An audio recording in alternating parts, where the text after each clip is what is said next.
السلام علیکم ورحمۃ اللہ وبرکاتہ۔ نحمد و نصلی علی رسولہ الکریم ومن تبعهم بإحسان إلى يوم الدین، اما بعد، قال اللہ تبارک و تعالی: یا ایہا الذین آمنوا اتقوا اللہ حق تقاته ولا تموتن الا وانتم مسلمون۔ یا ایہا الناس اتقوا ربکم الذی خلقکم من نفس واحدہ وخلق منها زوجها وبث منهما رجالا كثيرا ونساء واتقوا الله الذي تساءلون به والأرحام إن الله كان عليكم رقيبا۔ يا أيها الذين آمنوا اتقوا الله وقولوا قولا سديدا يصلح لكم أعمالكم ويغفر لكم ذنوبكم ومن يطع الله ورسوله فقد فاز فوزا عظيما۔ قال الله تبارك وتعالى في مقام آخر: لقد جاءكم رسول من أنفسكم عزيز عليه ما عنتم حريص عليكم بالمؤمنين رؤوف رحيم۔ ہر قسم کی تعریف، توصیف، کبریائی، بڑائی اس رب واحد کے لیے لائق و زیبا ہے، جس نے ہم سبوں کو اس رہتی دنیا کے اندر اس کی بندگی کرنے، اس کے دیے ہوئے انعامات کو حاصل کر کر دنیا کو اور آخرت کو کامیاب بنانے اور کل روز قیامت کے دن جنت کا حقدار بننے کی مجھے اور آپ کو سعادت عطا فرمائی۔ بعدہ لاکھوں کروڑوں درود و سلام ہو تمام انبیاء علیہم الصلاۃ والسلام پر، بالخصوص میرے اور آپ کے آخری نبی جناب محمد رسول اللہ صلی اللہ علیہ وسلم پر، جنہوں نے اللہ تبارک و تعالیٰ کے دین کو، اللہ تبارک و تعالیٰ کے احکامات کو اپنی زندگی کے اندر ایک ایک حرف، ایک ایک عمل، ایک ایک حکم اپنایا اور ان سارے احکامات کو اس کا عملی طور پر نمونہ میرے اور آپ کے درمیان پیش کیا۔ حاضرین، آج جس عنوان کے ساتھ میں مکلف ہوں وہ ہے دین کی حفاظت۔ دین کی حفاظت یہ ایک موضوع، بلکہ یہ میری اور آپ کی زندگی کے اندر سب سے اہم موضوع ہے۔ کیوں؟ اس لیے کہ ہم اپنے آپ کو کہتے ہیں کہ ہم کلمہ گو ہیں، ہم اپنے آپ کو یہ بتاتے ہیں کہ ہم اللہ تبارک و تعالیٰ کے متبعین، نبی علیہ الصلاۃ والسلام کے متبعین ہیں، تو ہمارے اوپر یا پھر ہر آدمی پر یہ ذمہ داری بن جاتی ہے، عائد ہو جاتی ہے کہ ہم اس دین کی حفاظت کو، اس دین کی ہر تعلیم کو، اس دین کی ہر بات کو اپنی زندگی کے اندر اپنانے کی کوشش کریں۔ اب اپنانا کیسے ہے؟ اس کے بہت سارے پہلوات ہیں، انشاءاللہ آگے آئے گی گفتگو، لیکن اس سے پہلے ایک تمہید، اس عنوان کی ضرورت کیوں پڑتی ہے؟ جب ہم اپنے آپ کو یہ کہتے ہیں کہ ہم مسلمان ہیں، جب ہم اپنے آپ کو یہ کہتے ہیں کہ ہم توحید پرست ہیں، جب ہم یہ سب مانتے ہیں یا پھر اقرار بھی کرتے ہیں، یا پھر اس سے بھی آگے بڑھ کر آپ بات کریں، ہم یہ بھی جانتے ہیں کہ اگر ایسا عمل کریں گے تو جنت ہی میں جائیں گے، ورنہ پھر ہمارا ٹھکانہ جہنم ہی ہوگا، تو پھر بھی ہمیں یہ ان عنوانات کی ضرورت کیوں پڑتی ہے؟ کیوں پڑتی ہے؟ نتیجہ دیکھنا ہو تو ہمارے سامنے موجود ہے۔ پچھلے 4 تاخیراتوں کی کیفیت، یا پھر یوں کہیں کہ پچھلی 27ویں رات سے پہلے والے رمضان کی کیفیت اور اس کے بعد کے رمضان کی کیفیت، شاید میرے اور آپ کے اندازہ یہ مکمل ہو جائے۔ تو آخر یہ وجہ کیا ہے؟ یہ بنیاد کیوں پڑتی ہے؟ کیوں؟ اسی لیے کہ ایک علماء نے جائزہ لیا، ایک علماء کی ٹیم نے اس چیز کا ایک جائزہ لیا کہ بار بار یہ کیفیت کیوں ہو رہی ہے امت کے اندر، اتنا بتانے، اتنا سمجھانے، اتنا بولنے کے باوجود آخر امت اس چیز کو اپنا کیوں نہیں رہی ہے، سمجھ کیوں نہیں رہی ہے؟ تو علماء نے اس حل یہ نکالا، دیکھا کہ لوگوں کے ذہنوں کے اندر ایک محدود نظر ہوئی ہے۔ محدود نظر کیا ہے؟ میں اور آپ یہ سمجھ چکے ہیں کہ اللہ نے مجھے اور آپ کو پیدا کیا، اس کے بعد ہم یہ مانتے ہیں کہ نبی کے طور پر ایک بشر کو اللہ تبارک و تعالیٰ نے اس دنیا کے اندر بھیجا ہے، اب اسے ہم مانتے ہیں کہ وہ نبی ہے، دین زندگی گزارنے کے لیے ایک دین دے دیا ہے، بس اس دین کو پکڑ لیے، اپنی مرضی ہے، جتنا چاہے پکڑ لو، جتنا چاہے چھوڑ لو، یہ ایک دائرہ ہم نے بنا لیا، ایک محدود نظر بنا لی ہے۔ اسی کا یہ نقصان ہے کہ ہم اپنی اس دنیا کے اندر اپنی حقیقت کو بھول چکے ہیں، بس یہ ہم مانتے ہیں کہ نبی ہے، آخر اس کی وجہ کیا ہے، نبی کیوں ہے، نبی کی بعثت کا مقصد کیا ہے؟ اللہ نے کہا والذی بعث فی الامیین رسولا منہم یتلو علیہم آیاتہ ویزکیہم ویعلمہم الکتاب والحکمہ۔ اللہ نے کہا اللہ کو نبی علیہ السلام کو ہم نے بھیجا ہی اس لیے ہے کہ وہ 3 کام تمہارے درمیان کرے۔ کہا یتلو علیہم آیاتی، ہماری آیتوں کو تمہیں پڑھ کر سنائے۔ کیا مطلب ہے اس پڑھ کر سنانے کا؟ کیا امت اس وقت نہیں جانتی تھی، عربی دان تھے، کیا وہ سن نہیں سکتے تھے؟ نبی ہی پڑھنے کی کیا ضرورت تھی، کسی سے بھی سن لیتے؟ یعنی مطلب یہ ہے کہ اسے تزکیے میں لائیں، لوگوں کو اس کا مفہوم سمجھائیں۔ یتلو علیہم آیاتی ویزکیہم، اور ان آیتوں کو پڑھ کر صرف علم نہ دیں بلکہ ان کا تزکیہ بھی کریں۔ تزکیہ یعنی نفس کو بار بار ذکر میں لانا، بار بار اس چیز کا احساس دلانا کہ بھئی تم کیوں دنیا میں آئے ہو، یہ تزکیہ ہے۔ اسی لیے اللہ نے ہم ساری امتوں کے متعلق کہا قد افلح من زکاہا، وہ آدمی کامیاب ہو گیا جس نے اپنے نفس کا تزکیہ کیا۔ کہیں دوسری جگہ اللہ نے کہا قد افلح من زکاہا قد افلح من تزکا، وہ آدمی کامیاب ہو گیا جس نے اپنے نفس کا تزکیہ کیا۔ تو یعنی اللہ تبارک و تعالیٰ نے بھی مجھے اور آپ کو یہی تعلیم دی کہ ہم اس قرآن کو، نبی علیہ السلام کی اس سنت کو پڑھیں، اپنے تزکیے میں لائیں، اپنی زندگی کے اندر اس کا محاسبہ کریں کہ اللہ نے یہ دین دیا ہے تو پڑھنے کے لیے دیا ہے، یہ دین دیا ہے تو اس پر عمل کرنے کے لیے دیا ہے، یہ دین دیا ہے تو اس دنیا کو کامیاب بنانے اور آخرت کے اندر جنت میں داخل ہونے کے لیے دیا ہے۔ یہ احساس بار بار مجھے اور آپ کو اپنے اندر پیدا کرنا ہے۔ لیکن ہم اپنی زندگی کے اندر بس اپنی ہی زندگی، چاہے جتنا بول لو، جیسا بول لو، جس ڈھنگ سے بولنا ہے بول لو، ہر اعتبار سے بول لو، بس ہم نے جو مائنڈ سیٹ کر لیا وہی اپنی زندگی ہوگی، اسی اعتبار سے اسی پیٹرن سے ہم زندگی گزاریں گے۔ اس کے علاوہ میری اور آپ کی زندگی کے اندر کوئی فرق نہیں، کوئی تبدیلی نہیں، کسی بھی قسم کی میری اور آپ کے اندر پرواہ نہیں۔ یہ کیوں؟ اس لیے کہ میرے اور آپ کے اندر یہ خوف بھی ختم ہو چکا ہے رب کا۔ بس رب ہے یہ ہم مانتے ہیں، نبی تھے یہ مانتے ہیں، اور نبی ہیں اس پر ایمان رکھنا یہ مانتے ہیں۔ دین کیا ہے اس سے میرا اور آپ کا کوئی سروکار نہیں، بس دین ہے قولوا لا الہ الا اللہ، بس کہہ دو لا الہ الا اللہ، تفلیح کامیاب ہو چکے ہو۔ اب زیادہ تحقیق میں جانے کی ضرورت نہیں، اب زیادہ جھمیلے میں پڑنے کی ضرورت نہیں، یہ ہم نے اپنے طور پر سیٹ کر لیا ہے۔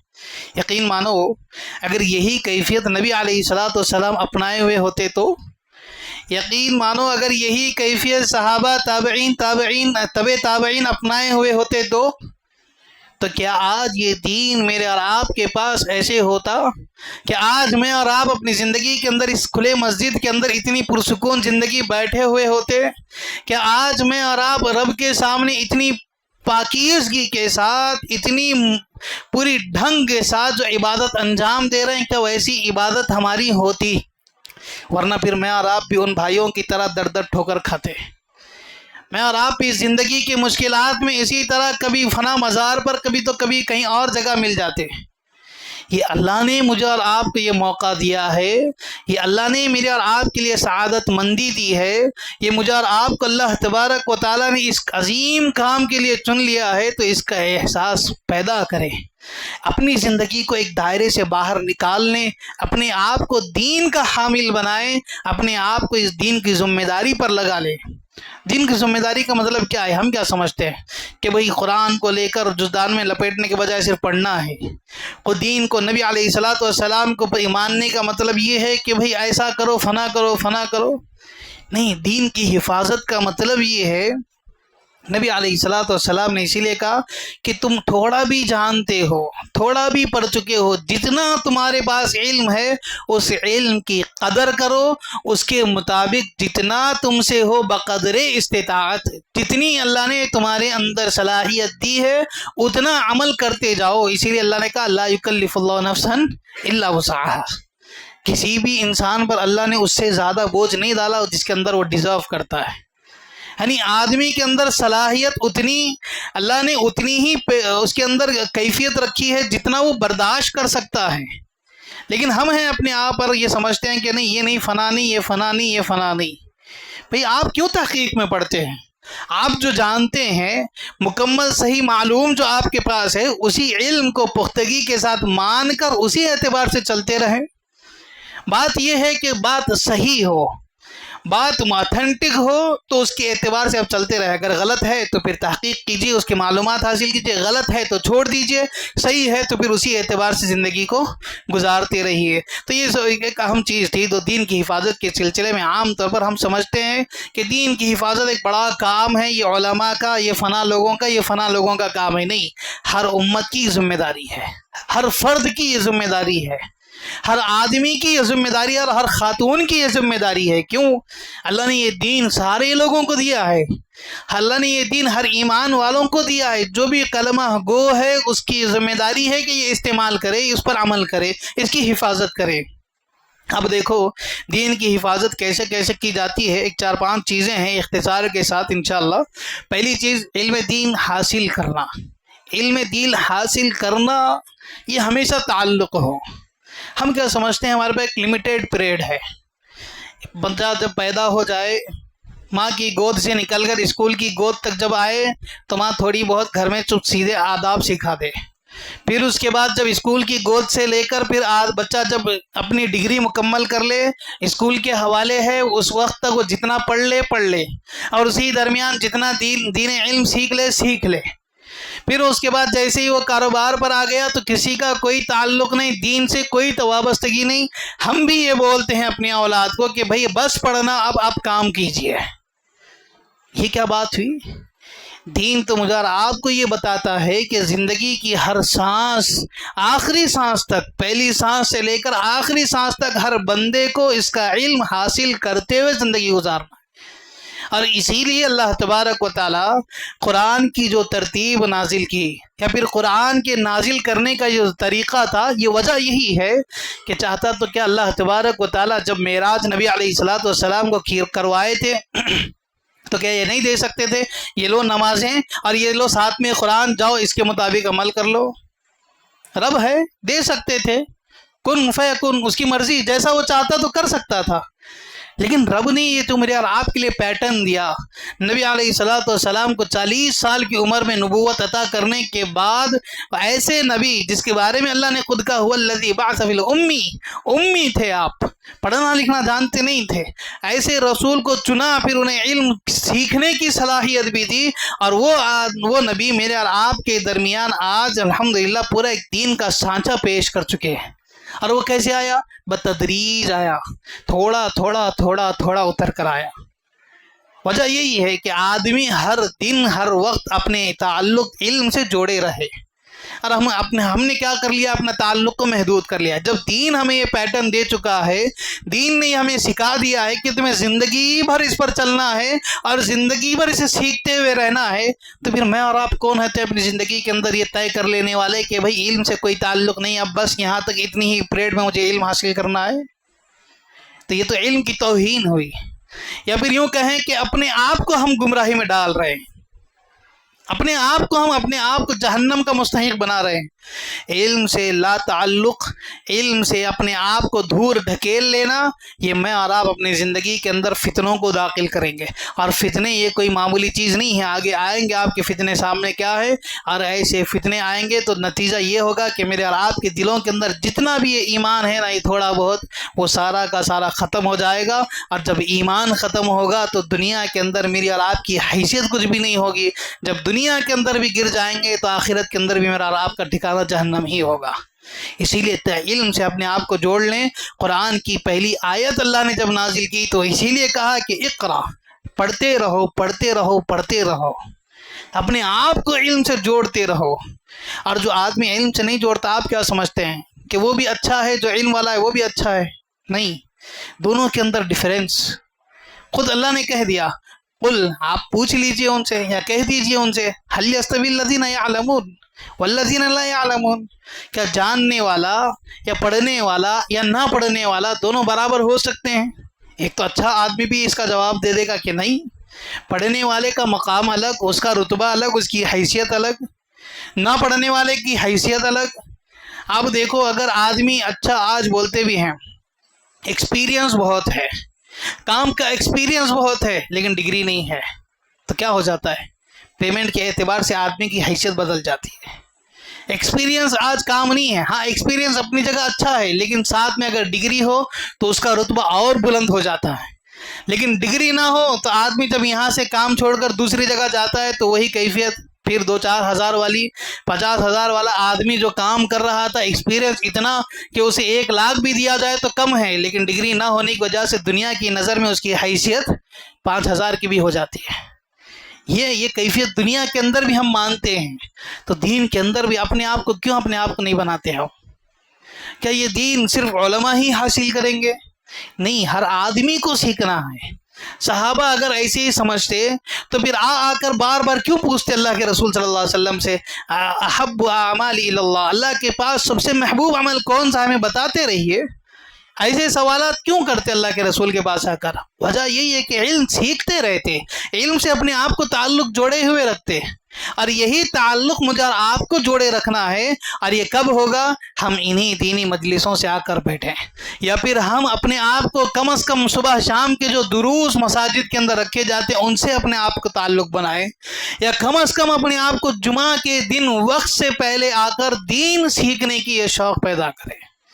یہ 3 اہم ذرائع ہیں جو میرے اور آپ کے دین سیکھنے کے ہیں. اگر یہ بھی چھوڑتے ہیں، آپ مزید نکالنا چاہتے ہیں تو الحمدللہ بہت اچھی بات ہے. 1 گھنٹہ نکال کر، آج کل آن لائن کورس بھی بہت چل رہے ہیں، فنا چیزیں بہت چل رہی، اگر سیکھنا چاہتے ہیں تو اور اس سے بڑی اچھی بات ہے. تو علم سے تعلق جوڑیں. اور علم حاصل کرنے کا مطلب یہ نہیں کہ بس ہم جہاں چاہے جیسے چاہے علم حاصل کریں. آج کے دور کے اندر علم حاصل کرنا بھی ایک بڑا چیلنج ہے. کیوں؟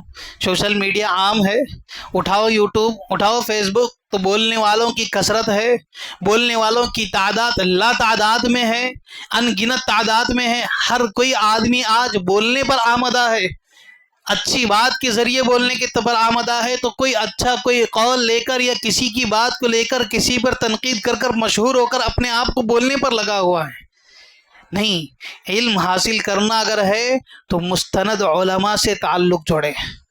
جو عالم جس کے بارے میں ہمیں معلوم ہے کہ یہ واقعتاً صحیح ہے، جو عالم جو ہم جانتے ہیں کہ یہ اہل الحدیث ہے، وہ عالم جسے ہم اپنے آپ پر اعتماد کرتے ہیں، ہماری جماعت اعتماد کرتی ہے، ہماری جماعت جس سے جڑنے کو کہتی ہے، ایسے علماء سے تعلق جوڑے. اسی میں میری اور آپ کی کامیابی ہے. اگر ہم ہر آدمی اپنے اپنے لیول کے اعتبار سے یہ سوچے کہ بھئی یہ میرا عالم، یہ میرا عالم نہیں، یہ فنا آدمی، یہ فنا آدمی نہیں، اس کی حیثیت میرے پاس زیادہ، اس کی کوئی حیثیت نہیں، اس کی بات کا کوئی اہمیت نہیں، تو یہ میری اور آپ کی سب سے بڑی غلط فہمی ہوگی. بلکہ میں اور آپ اپنے آپ کے اندر یہ مان لیں کہ ہم اپنی زندگی کے اندر علم کو ٹھکرا رہے ہیں، عالم کو نہیں بلکہ علم کو ٹھکرا رہے ہیں. تو پھر میرا اور آپ کا نتیجہ کیا ہوگا؟ ہم سوچیں. یہ احساس کی بات ہے، یہ میرے اور آپ کے لیے غور کرنے کی بات ہے کہ ہم اپنی زندگی کو کیسے سنوار سکتے ہیں. اس کا سب سے اہم اور پہلا ذریعہ دین کی حفاظت کے اندر میں اور آپ علم حاصل کریں اور مستند علماء سے حاصل کریں. دوسری بات، عمل اور اتباع سنت.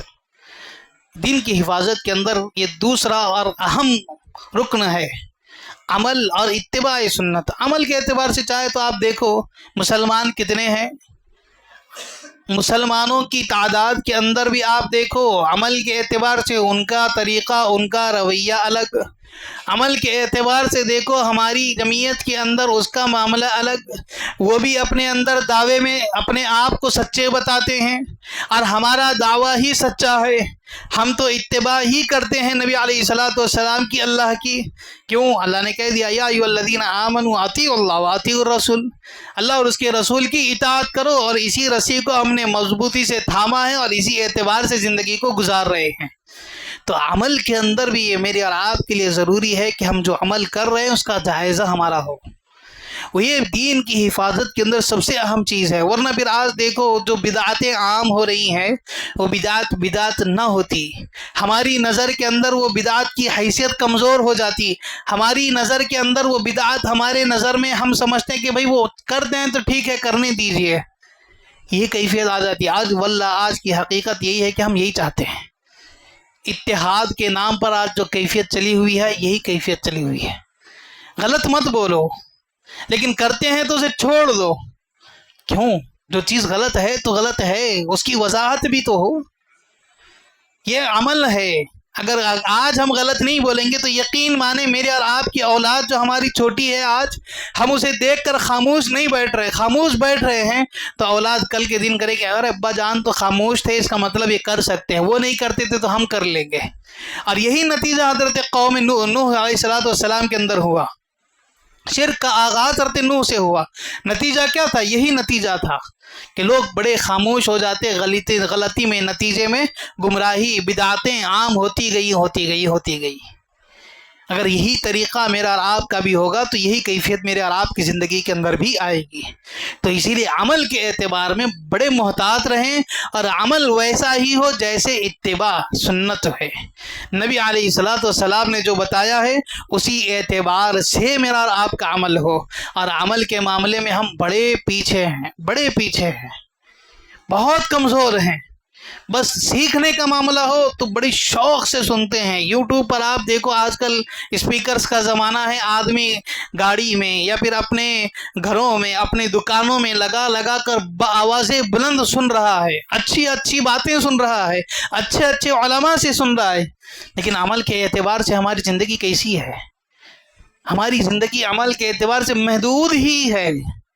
بس 5 وقت کی فرض نماز ہی پڑھتے ہیں، سنت مؤکدہ پڑھ لیا، اپنی مرضی ہے چھوڑ دیا. اس کے علاوہ صدقات کی کیفیت رمضان آیا تو کر لیا، اس کے بعد زندگی چاہا من چاہا تو چھوڑ دیا. یہ کیفیت ہماری ہے. تو پھر سننے کا فائدہ کیا ہے جبکہ عمل ہو؟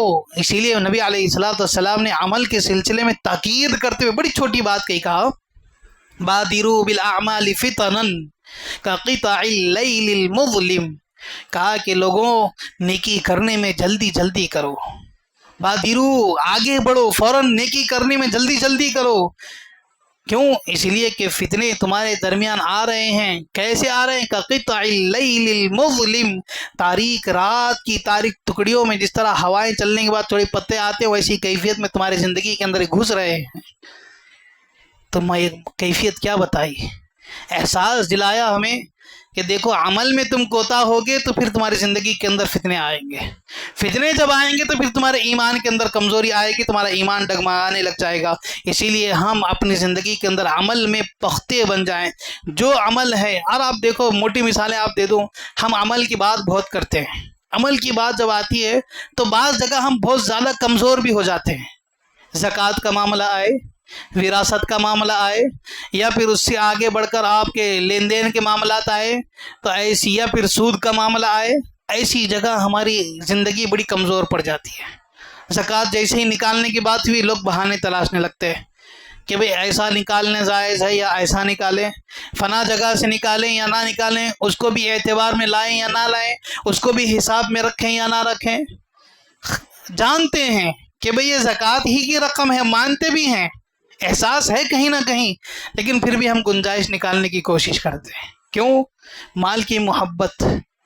جبکہ مال کی محبت ہی میری اور آپ کی امت کا سب سے بڑا فتنہ ہے. نبی علیہ الصلوۃ والسلام نے اس لیے کہا امتی فتنتی المال، میری امت کا فتنہ مال ہے. اور یہی فتنہ میری اور آپ کی زندگی کے اندر آج محبت اتنی گھر کر گئی ہے کہ ہم صدقہ دینے سے بھی اپنے آپ کو کتراتے ہیں. سامنے جب مسجد میں ڈبہ گزرتا ہے تو اسے ہم بآسانی آگے ڈھکیل دیتے ہیں. کیوں؟ احساس نہیں ہے. ہم سمجھتے ہیں کہ بھئی یہ تو لوگ بڑے دوسرے لوگوں کا کام ہے، ہم کیوں دے چندہ؟ بھئی اس کی ذمہ داری ہم سبوں کی ہے. ہر چیز آدمی نے جو اللہ نے مال دیا ہے وہ ہر آدمی کا ہر آدمی اللہ کا مال اللہ کے راہ میں خرچ کرنے میں کیا فرض ہے؟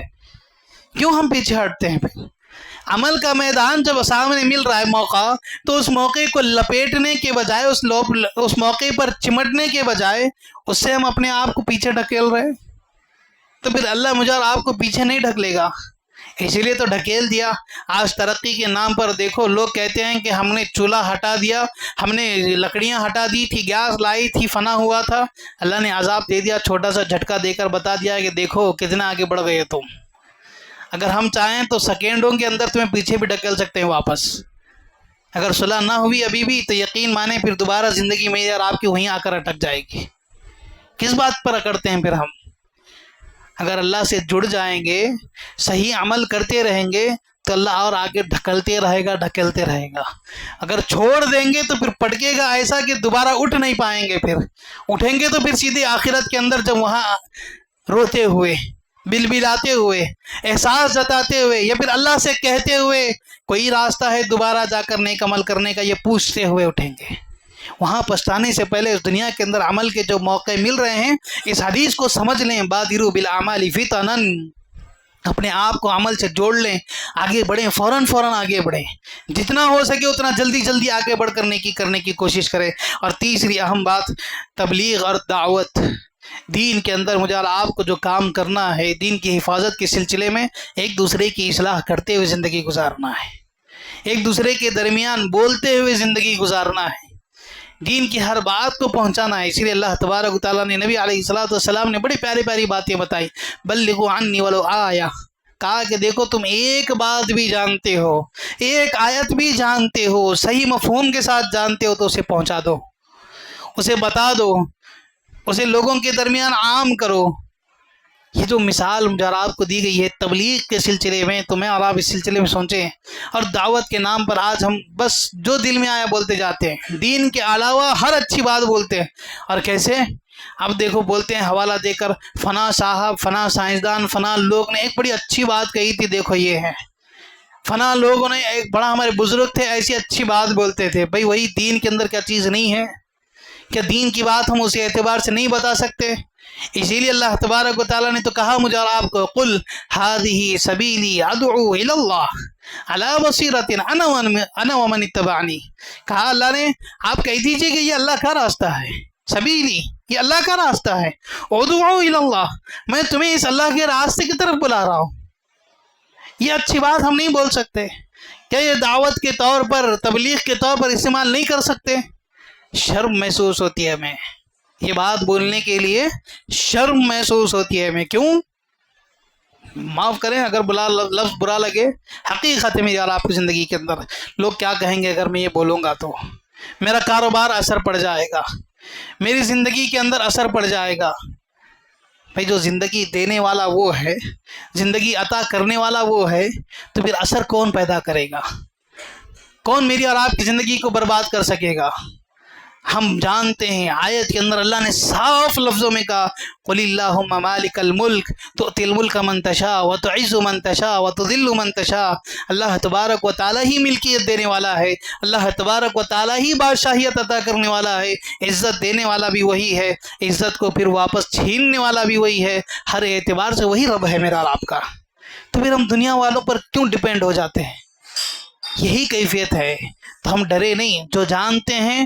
ہاں یہاں بھی مجھے آپ کو بتایا گیا کہ حکمہ بالموعظۃ الحکمہ، بات کو جب پیش کرو تو حکمت کے ساتھ کرو، معاشرے کا جائزہ صحیح طور پر لے لو، جائزہ صحیح لے کر صحیح حکمت کے ساتھ صحیح طور پر پہنچا دو تو قبول کرے گی، بات اثر انداز ہوگی. ورنہ اگر ہم طریقہ صحیح نہ اپنائیں، بس میرا کام پہنچانا ہے، ہم پہنچائیں گے، تو پھر نتیجہ یہی کہ اختلافات پیدا ہوں گے. اختلافات جب پیدا ہوں گے تو نتیجے بہت سارے بگڑ جائیں گے. تو اسی لیے اللہ نے کہا بالحکمت والموعظۃ الحسنہ، حکمت کے ساتھ اور بڑی اچھے انداز میں گفتگو کرتے ہوئے بات کو پہنچا دو، بات بڑی اثر انداز ہوگی اور بات سامنے والا قبول بھی کرنے پر آمادہ ہوگا. یہ رب نے اصول دیا ہے تو یہ اصول اپنانے کی کوشش کرے. لیکن ہمارے درمیان ایک ایسے بعض احباب ہیں جو بولتے ہیں، کیا کہتے ہیں کہ بھی میری زبان ہی ایسا ہے، میرا لہجہ ہی ایسا ہے. بھئی آپ کے اس لہجے کی وجہ سے اگر نقصان ہو گیا تو کیا آپ اپنے اس لہجے پر، آپ کی اس زبان پر کنٹرول نہیں رکھ سکتے؟ قابو نہیں پا سکتے؟ پا سکتے ہیں۔ اللہ تبارک و تعالیٰ نے یہ صلاحیت رکھی ہے، تو اسی لیے تو اللہ نے کہا بالموعظۃ الحسنہ، اچھے انداز میں پہنچاؤ زندگی گفتگو کو۔ تو جب بات کرنے پر آپ سوچیں گے اچھے انداز میں کرنے کی، تو ہو سکتا ہے پہنچ سکے۔ تو اسی لیے اپنی زندگی کے اندر اچھے انداز کو اپنانے کی کوشش کریں، اس سے بہت سارے فائدے ہیں۔ لوگ جڑتے جائیں گے، کام بہت اچھا ہوگا، اور اس سے کام بگڑے گا نہیں بلکہ اور بنتا رہے گا، جس سے دین کی تبلیغ میں اور آسانی ملتی رہے گی۔ اور چوتھی چیز، امر بالمعروف و نہی عن المنکر کا کام جو آپ کو کرنا ہے۔ نیکی کی ہر چھوٹی سی چھوٹی بات، برائی کی ہر برائی سے روکنا یہ میرا اور آپ کا کام ہے۔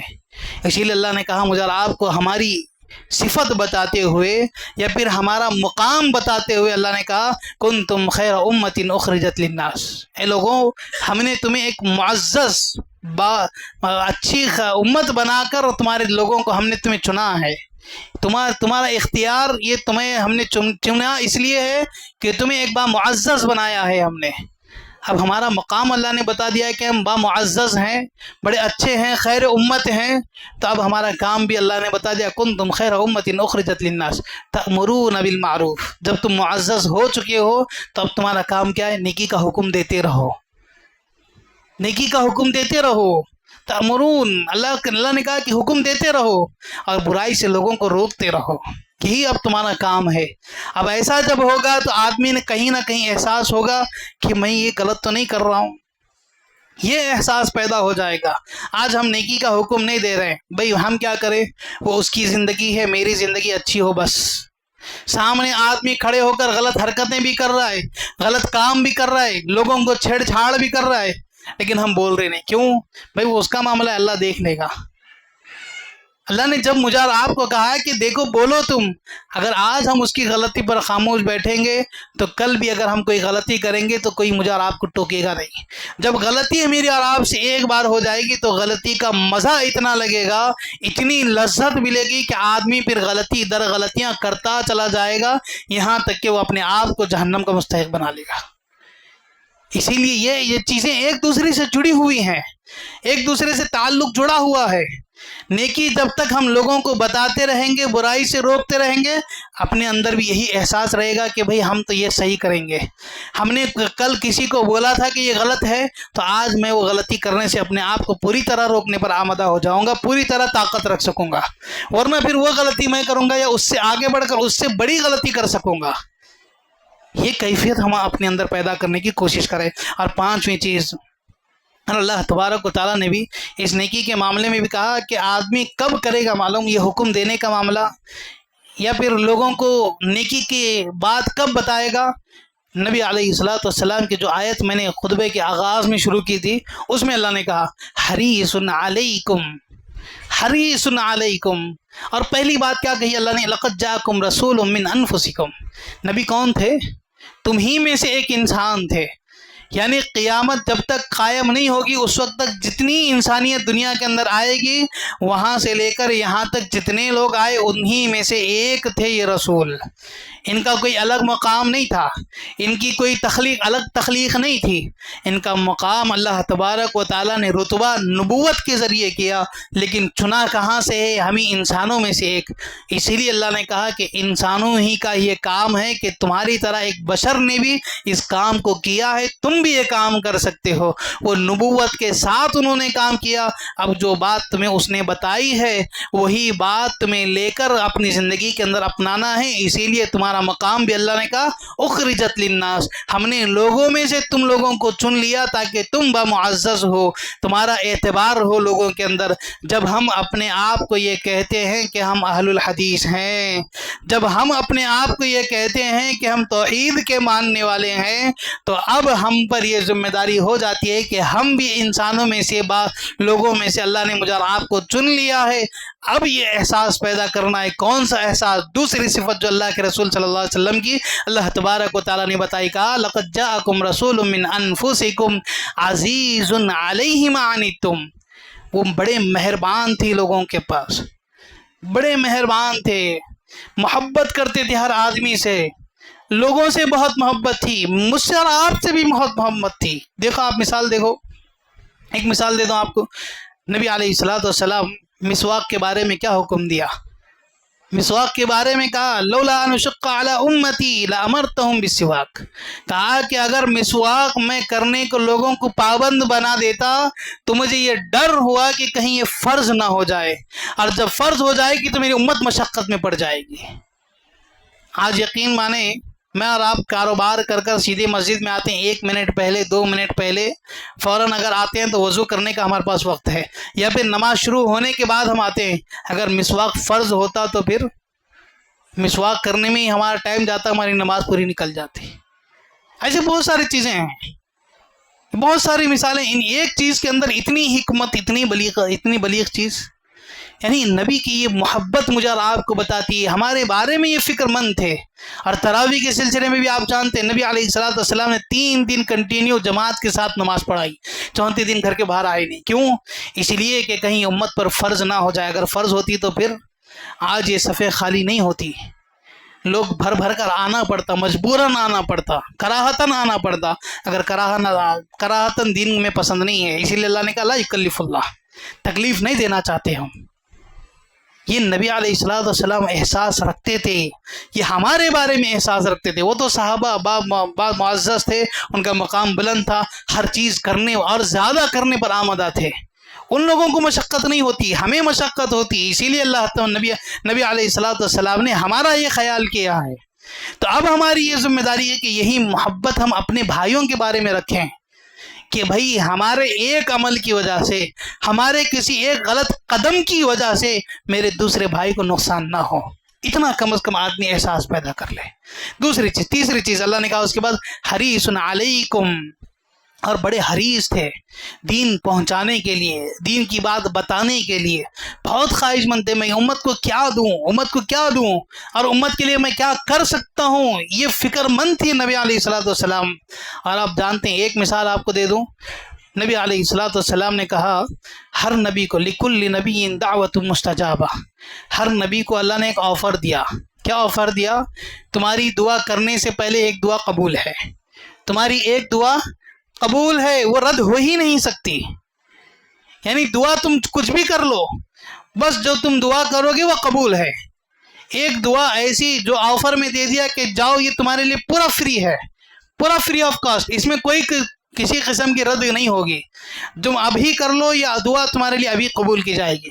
ہر نبی علیہ الصلوۃ والسلام کہتے ہیں کہ ہر نبی نے اس دنیا کے اندر اس آفر کو اپنا لیا اور اس پر عمل بھی کر لیا، اس آفر کو اپنا لیا، دنیا کے اندر ہی استعمال کر لیا، لیکن میں نے اپنے آفر کو استعمال نہیں کیا، ہمارے بارے میں خیال کیا، کہا کہ کل روز قیامت کے دن جب میری ساری امت جمع ہوگی تو میں وہاں اس دعا کو استعمال کروں گا، اللہ سے کہوں گا کہ اے اللہ تو نے مجھے ایک آفر دیا تھا، آج میں اس کا استعمال کر رہا ہوں، اور جب جا کر میرے اور آپ کے حق میں سفارش نبی علیہ الصلوۃ والسلام کریں گے۔ جو نبی میرے اور آپ کے بارے میں اتنا فکر مند ہے، جو میرے اور آپ سے اتنی محبت کرتا ہے، کیا اس نبی کے لیے میرا اور آپ کا دین کی حفاظت کرنا بنتا نہیں ہے؟ جس نبی نے میرے اور آپ کے لیے اپنی زندگی کے اندر اپنے آپ کو مشقت میں ڈالا ہے، کیا اس نبی کے خاطر میرے اور آپ کی زندگی کے اندر اس دین کی حفاظت کی ذمہ داری نہیں بنتی ہے؟ تھوڑا سا بھی عمل کیا میں اور آپ نہیں کر سکتے ہیں؟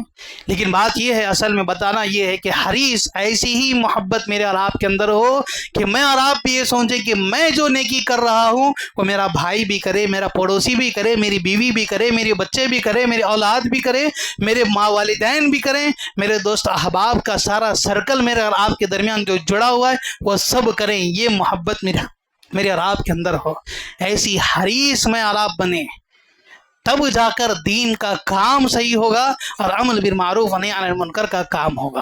اور چوتھی چیز، آخری اور پانچویں چیز، فتنوں سے اپنے آپ کو پوری طرح بچا لینا۔ یہ فتنے ہی ہیں جو میرے اور آپ کی دین کی حفاظت میں سب سے اہم رکاوٹ بنتے ہیں۔ فتنے کیا کیا ہیں؟ اگر اس کی مثالیں دیکھنا چاہیں گے تو بہت ساری ہیں، اور یہ فتنوں کو ہم معمولی نہ سمجھیں، یہ کوئی معمولی فتنے نہیں ہے، یہ فتنے ایسے ہیں جبکہ نبی علیہ الصلوۃ والسلام نے قیامت کے موت کے سلسلے میں کہا لا یتمنى احدکم الموت، تم میں سے کوئی آدمی موت کی تمنا نہیں کر سکتا، جائز نہیں ہے موت کی تمنا کرنا۔ لیکن جب فتنے زیادہ ہوں تو نبی علیہ الصلوۃ والسلام کی ایک حدیث آتی ہے جس کے اندر آپ نے کہا وَإِذَا أَرَدْتَ بِعِبَادِكَ فِتْنَةً، اے اللہ جب تو کہ میرے بندوں کو یا مجھے کسی فتنے میں مبتلا کرنا چاہے تو نبی علیہ الصلوۃ والسلام نے کہا فَاقْبِضْنِي، تو مجھے اٹھا لے اس دنیا کے اندر سے۔ جس موت کو مانگنا، جس موت کو طلب کرنا جہاں نبی علیہ الصلوۃ والسلام نے ناجائز کہا، وہیں فتنوں کے حالت میں اس چیز کو جائز قرار دے دیا۔ تو سوچیں فتنے کتنی خطرناک چیزیں ہیں، یہ فتنے کتنے نقصان دینے والی چیزیں ہیں، یہ فتنہ مجھے اور آپ کو کتنا اس دنیا کے اندر اور آخرت کے لیے کتنا نقصان پہنچانے والی ہیں۔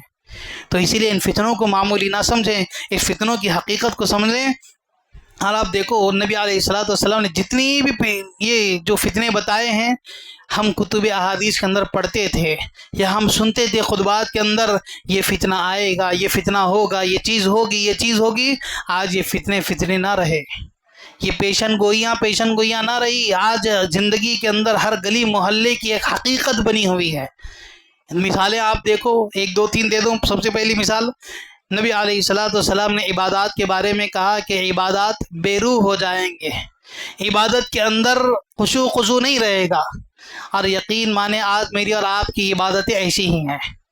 نبی علیہ الصلوۃ والسلام نے کہا اول شیء یرفع من هذه الامہ الخشوع، کہا کہ دیکھو اے امتیوں، سب سے پہلے قیامت قریب جب آئے گی، اس سب سے پہلے جو چیز اٹھا لی جائے گی امت کے درمیان سے، تو کہا الخشوع، خشوع کو اٹھا لیا جائے گا عبادتوں میں سے۔ خشوع کیا ہے؟ سنجیدگی سے نماز پڑھنا، سنجیدگی سے ہر کام کو کرنا، سنجیدگی سے احساس مندی کے ساتھ دین کے کام کو کرنا۔ اور آج ہے میری اور آپ کی عبادتوں کے اندر سنجیدگی؟ آج ہے میری اور آپ کی عبادتوں کے اندر ایک سوئی؟ آج ہے میری نمازوں کے اندر یہ پابندی، پوری طرح فوکس ایک رکعت کے اندر پوری؟ آدھی رکعت میں کہیں مدینہ کے اندر، آدھی رکعت مکہ کے اندر، آدھی رکعت پھر ساری نماز پوری کاروبار کے اندر میری اور آپ کی ہے۔ اور یہی نتیجہ ہے کہ امام سے اگر سہو بھی ہو جائے تو پیچھے سے یقین کے طور پر کوئی ایک آواز بھی نہیں آتی کہ سبحان اللہ کہہ سکے۔ نماز کے بعد پھر ایک دوسرے کی ہم صورت دیکھتے ہیں، 3 ہوئے کہ 4 ہوئے، ایک سجدہ ہوا کہ 2 سجدہ ہوئے، ایک دوسرے کی اس کیفیت دیکھ کر پھر اس کے بعد تھوڑا بہت یقین آنے لگ جاتا ہے تو تب بولتے ہیں شاید شیخ 3 رکعت ہوئے، شاید شیخ ایک سجدہ چھوٹ گیا۔ یہ نبی علیہ الصلوۃ والسلام کی پیشن گوئی ہے۔ اسی لیے نبی نے کہا اول شیء یرفع من هذه الامہ، یہ پہلی چیز اٹھا لی جائے گی الخشوع، خشوع کو اٹھا لیا جائے گا۔ احساس کریں اب ہم قیامت کے قریب ہیں، کیوں؟ یہ پہلی پیشن گوئی تو حقیقت میں نظر آ رہی ہے۔ ہر مسجد کے اندر کا یہ مسئلہ ہے، یہاں ہوا یا نہیں ہوا پتہ نہیں، لیکن ہوا ہے، خود میرے ساتھ ہوا ہے۔ نماز پوری ہو چکی ہے، 5 رکعت پڑھا چکا ہوں، کسی کی کوئی آواز نہیں، نماز کے بعد بھی اطمینان کے ساتھ سب بیٹھے ہوئے ہیں۔ پھر مجھے ہی احساس تھا تو میں نے ہی پوچھ لیا کہ بھئی نماز پوری صحیح ہوئی کہ نہیں ہوئی؟ پیچھے سے ایک بزرگ آواز دیتے ہیں شاید 1 رکعت ایکسٹرا ہوئی، پھر اس کے بعد سارے لوگ کہتے ہیں کہ ہاں 5 رکعت ہوئے۔ یہ کیفیت ہے تو احساس پیدا کریں کہ ہماری عبادتیں کہاں ہیں۔ دوسری چیز، اور آپ دیکھو امانت داری کے سلسلے میں نبی علیہ الصلوۃ والسلام نے کہا کہ امانت داری آج کے زمانے کے اندر ایک بڑا چیلنج ہے۔ کتنا بڑا چیلنج؟ کہا حتی لا یکادی یؤدی الامانہ، نبی علیہ الصلوۃ والسلام نے کہا دور دور تک اگر کوئی امانت دار ڈھونڈنا چاہے تو کہیں امانت دار نہیں ملے گا۔ آج مارکیٹ کے اندر یہی صورتحال ہماری ہے۔ ہم بولتے بھی ہیں نا ایک دوسرے کو کہ بھئی میں فنا جگہ فنا چیز لینے جا رہا ہوں، تو لوگ کیا کہتے ہیں؟ ارے وہاں مت جائیے، فنا وہ مارواڑی والا بڑا اچھا ہے، وہ فنا آدمی بڑا اچھا ہے، وہ rate to rate cut to cut دے دیتا ہے۔ ہم مسلمان کے پاس جانے سے ہی خود روکتے ہیں، اس کے پاس مت جاؤ، وہ مال صحیح نہیں دیتا، یا پھر مال دیتا ہے تو دھوکے بازی کے ساتھ دیتا ہے۔ آج ہمارا اسٹیٹس یہ ہے مارکیٹ کے اندر امانت داری میں۔ یہی نبی علیہ الصلوۃ والسلام نے کہا کوئی امتی کے اندر آج قیامت کے قریب امانت دار نہیں ملے گا۔ ہاں اگر مل بھی جائے مسلمانوں میں کوئی امانت دار تو نبی علیہ الصلوۃ والسلام نے کہا ان بنی فلان رجلا امینا، کہا کہ دیکھو اے فنا آدمی، وہ فنا شہر کے اندر ایک فنا آدمی بڑا امانت دار ہے، وہ ایک مسلمان ہے جو بڑا سچا ہے، امانت دار ہے۔ اور آج مارکیٹ کی صورتحال یہی ہے، ہم کہتے بھی ہیں کہ وہاں نہیں، ایک ہے آدمی وہاں ہے، بڑی دور ہے، اس کی دکان میں امانت داری کے ساتھ مال ملے گا۔ یہ صورتحال ہے یا نہیں ہے؟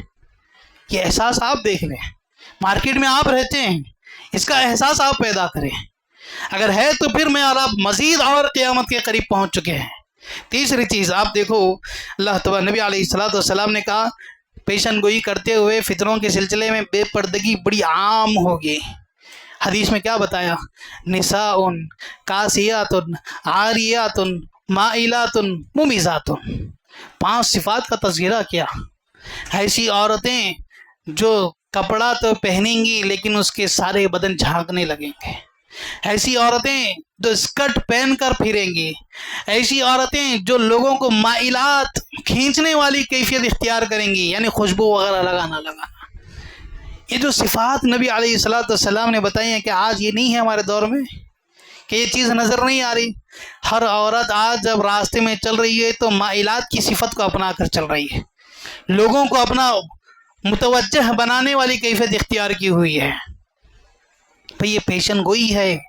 نبی علیہ السلام کی قرب قیامت کی علامات میں سے ایک علامت بتائی ہے، تو ہم کس چیز کے اعتبار سے پھر اپنی زندگی کے اندر دین پر ہیں؟ پھر کس اعتبار سے اب ہم دین کی حفاظت کریں گے؟ کیا اس پیشن گوئی کو سننے کے بعد ایسے اعمال کو چھوڑ نہیں سکتے؟ ایسے اعمال چھوڑنے سے کیا دین کی حفاظت نہیں ہو سکتی؟ ہو سکتی ہے۔ اپنا جائزہ لیں، ہم اپنی غلطی کا اعتراف کریں۔ یہ ہمارے پاس نہیں ہے، غلطی کا اعتراف نہیں ہے، باقی ساری چیزیں ہیں۔ غلطی ہو رہی ہے تو ہم دوسرے پر ڈھکیل دیتے ہیں، ارے فنا صاحب تو ویسے ہی ہے، فنا صاحب کر رہے ہیں، آپ مجھے ہی کیوں ٹوک رہے ہیں؟ بھئی وہ آدمی جہنم میں جا رہا ہے تو آپ بھی جہنم میں جائیں گے، اس کی وجہ سے آپ اپنے آپ کو نقصان پہنچا لیں گے۔ جب آپ کو دین سیکھنے کو مل رہا ہے، سمجھنے کو مل رہا ہے، تو کیا آپ اپنے آپ کو سدھار نہیں سکتے؟ کیا آپ اپنے آپ کی زندگی کو اصلاح میں نہیں لا سکتے؟ لا سکتے ہیں۔ کب؟ یہ احساس جب ہوگا تبھی میرے اور آپ کی زندگی کے اندر آئے گا۔ وقت زیادہ ہو رہا ہے، مزید اور 2-3 چیزیں ہیں۔ ہر ایک چوتھا فتنہ ہے ارتداد کا، پھر جانے کا۔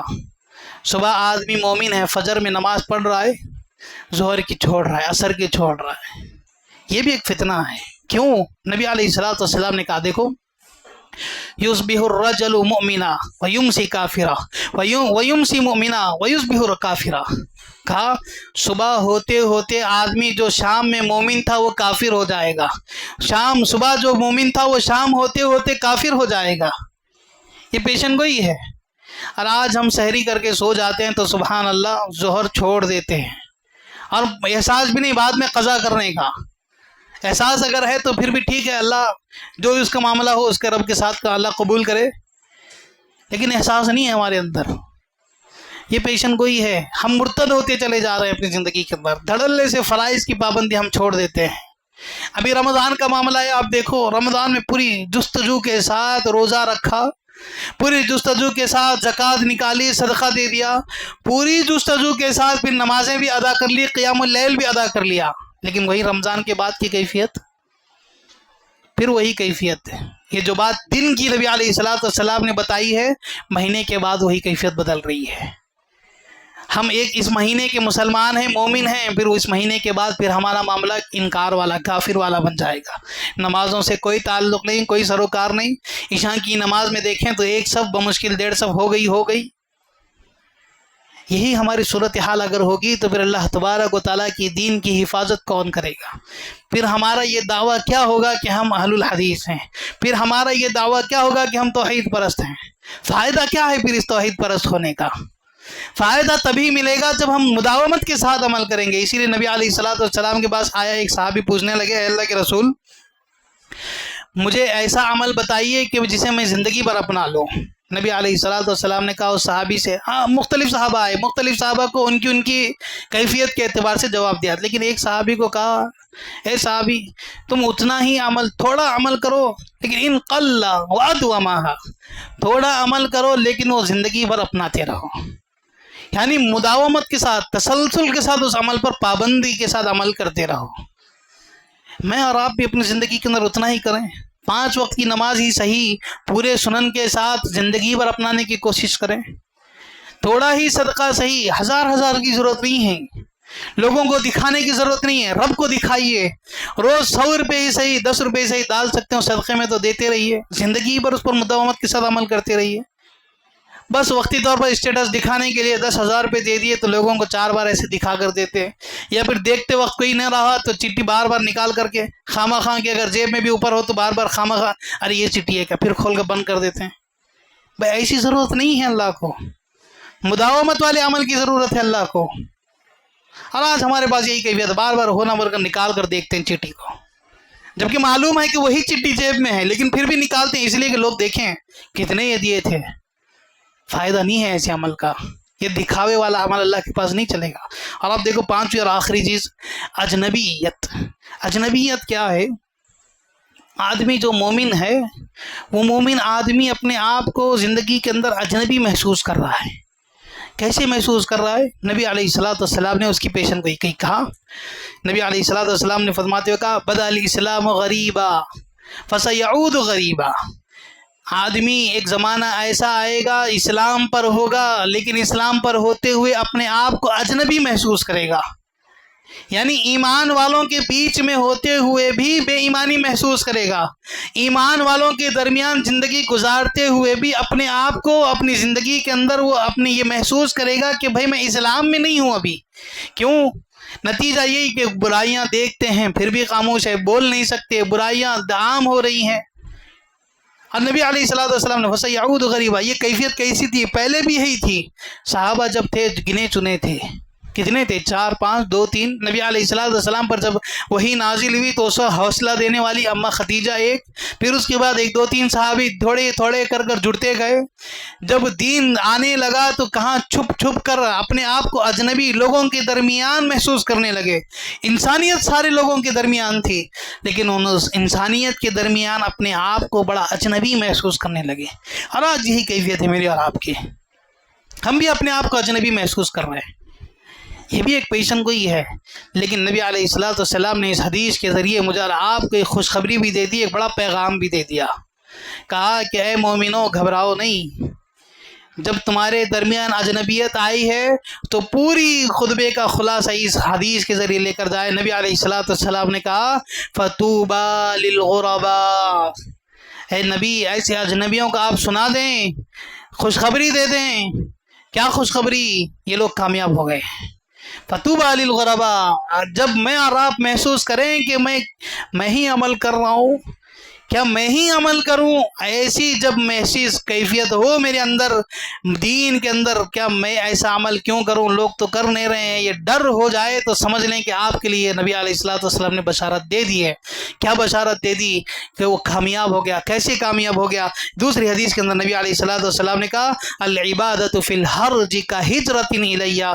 لوگوں ایسے فتنوں کے حالات میں، ایسی اجنبیت کے ماحول میں دین پر ڈٹے رہنا، دین کی حفاظت کرتے ہوئے اس پر عمل کرنا، دین پر ثابت قدم رہنا، یہ تمہارے لیے ہجرت کرنے کے مانند ہے.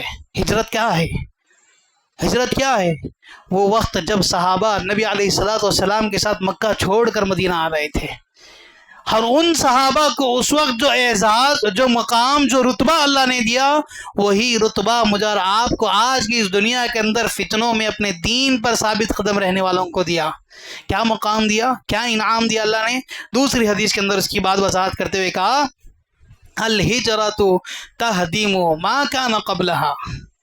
ہجرت تمہارے اگلے پچھلے سارے گناہ معاف کر دیتی ہے. ہجرت تمہارے اگلے پچھلے سارے گناہ معاف کر دیتی ہے. کیا مطلب ہوا معلوم؟ ایک ورڈ میں اگر کہیں، ایک جملے میں اگر کہیں، میں اور آپ ابھی نومولود ہو چکے ہوں گے، پھر نیو بورن بیبی کی طرح کی کیفیت. جب بچہ پیدا ہوتا ہے تو معصوم عن الخطا، گناہوں سے پاک، رب کا بندہ، رب کا سچا محبین، گناہوں سے، دنیا کے فتنوں سے پاک، ہر اعتبار سے پاک، للہ اللہ کی توحید والا بچہ ہوتا ہے. ویسی کیفیت میری اور آپ کی ہوگی. یہ اعزاز، یہ مقام مجھے اور آپ کو اللہ نے دیا ہے. کب؟ ایسے فتنوں میں میں اور آپ دین پر ڈٹے رہیں۔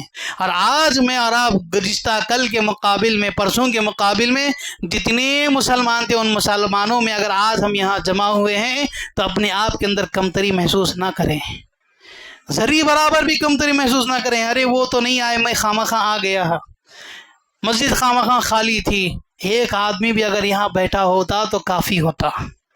اور ایسے آدمی کے لیے نبی علیہ الصلوۃ والسلام نے یہ بشارت دی ہے، الہجرۃ تہدم ما کان قبلھا، تمہارے سارے اگلے پچھلے گناہ معاف کر دیے جائیں گے۔ وہ اس ایک آدمی کے لیے بھی کافی ہو جاتی ہے۔ آج تو الحمدللہ اچھی کافی تعداد ہے، آپ اپنے اندر شرمندگی محسوس نہ کریں۔ یہ رب کا یہ اعزاز ہے کہ ہم آج یہاں جمع ہوئے ہیں، کیوں؟ اس لیے کہ ہمارے اندر بھی آج ایسے ماحول میں بھی دین زندہ ہے، دین پر ہم آج بھی ثابت قدم ہیں اور رمضان کے بعد بھی ثابت قدم رہیں گے۔ اس کا یہ عزم کریں اور اسی عزم کے ساتھ زندگی گزاریں۔ یقین مانیں انشاءاللہ میں اور آپ کل روز قیامت کے دن ہرگز نہیں شرمائیں گے، ہرگز شرمندہ نہیں ہوں گے۔ اللہ کے پاس پورے فخر کے ساتھ انشاءاللہ میں اور آپ جنتی ہونے کے ساتھ اپنی زندگی کو گزار رکھیں گے، اور آخرت میں انشاءاللہ میں اور آپ جنت کے اندر ہوں گے اور جنت کے مزے لوٹ رہے ہوں گے۔ اگر ہم آج سے یہ یقین رکھیں، یہ ثابت قدم رکھیں کہ ہم دین پر ہی چلیں گے اور اس دین کی حفاظت کرتے ہوئے چلیں گے، تو آخر کی ایک بات میں اپنی بتا کر اپنی گفتگو ختم کروں۔ اپنی زندگی کے اندر یہ گناہوں سے بچنے کا واحد ذریعہ کیا ہے؟ ان فتنوں سے بچنے کا واحد ذریعہ آج جو کھلے عام چل رہا ہے، تنہائی کا فتنہ ہے۔ اس تنہائی میں اپنے آپ کو دین سے ڈریں، اللہ کا خوف پیدا کریں، ورنہ اگر تنہائی میں ہم گناہ کریں گے تو نبی علیہ الصلوۃ والسلام نے کہا تنہائی کا یہ گناہ تمہارے سارے نیکیوں کو برباد کر دے گا۔ کہا لیکنہم بمحارم اللہ، جو آدمی تنہائی میں اللہ کی حرمتوں کو پامال کر دیتا ہے، اللہ کی حرام کردہ چیزوں کو اختیار کرتا ہے، جو آدمی تنہائی میں غلط چیزوں کو، گناہوں سے اپنے آپ کو تعلق جوڑ دیتا ہے، انتہکوہا، ہم اس کے سارے نیکیاں برباد کر دیں گے۔ بشارت بھی جتنی اچھی دی ہے، نقصان بھی اتنا بڑا بتا دیا ہے۔ اب سوچ لیں پھر میں اور آپ کیا اس جنت کے مستحق بننا چاہتے ہیں، اس بشارت کے حقدار بننا چاہتے ہیں، یا پھر اپنے نیکیاں جتنی بھی ہم نے اس رمضان میں کمائی ہے، اس رمضان کے بعد کیا اسے برباد کروانا چاہتے ہیں؟ دونوں چیزوں ساتھ میں یاد رکھ کر جائیں۔ اور آخر میں خلاصے کے طور پر ایک بات، دین سے جڑ جائیں، دین سے تعلق جوڑیں، اپنے آپ کو اللہ کے لیے اللہ کا ولی بنا لیں، اللہ تعالیٰ کے لیے اپنے آپ کو سدھار لیں، اور اس کا واحد ذریعہ یہ ہے کہ ہم دعا کرتے رہیں۔ اسی لیے نبی علیہ الصلوۃ والسلام نے ایک دعا سکھائی، یا مقلب القلوب ثبت قلبی علی دینک، اس دین کی ثابت قدمی کی دعا رب سے ہمیشہ کرتے رہیں، اور اچھے اخلاق کی دعا کرتے رہیں، اچھے کیریکٹر کی دعا کرتے رہیں، اور ہمیشہ نیکیاں بٹورنے کی دعا نبی علیہ الصلوۃ والسلام نے مجھے آپ کو سکھائی ہے مختلف الفاظ میں۔ ان الفاظوں کو یاد کر کے اللہ سے مانگتے رہیں، اگر یاد نہیں ہو رہے تو کم از کم دعاؤں میں اپنی الفاظ میں، اردو زبان ہی کی صحیح، اسی ٹوٹی پوٹی زبان میں اللہ سے مانگتے رہیں، ثابت قدم رہیں، یہی دین کی سب سے اہم حفاظت ہوگی۔ اللہ تبارک و تعالیٰ سے دعا ہے کہ اللہ تبارک تعالیٰ مجھے آپ کو ہمیشہ زندگی کے اندر کثرت سے نیک اعمال اختیار کرنے والا بنائے، زیادہ سے زیادہ نیکیاں کرنے والا بنائے، اور رمضان میں جس طرح ہم نے نیکیاں کرنے کی کوشش کی ہے، وہی نیکیاں رمضان کے بعد بھی ثابت قدمی سے مجھے آپ کو کرنے کی توفیق عطا فرمائے۔ آمین وآخر الحمدللہ رب العالمین۔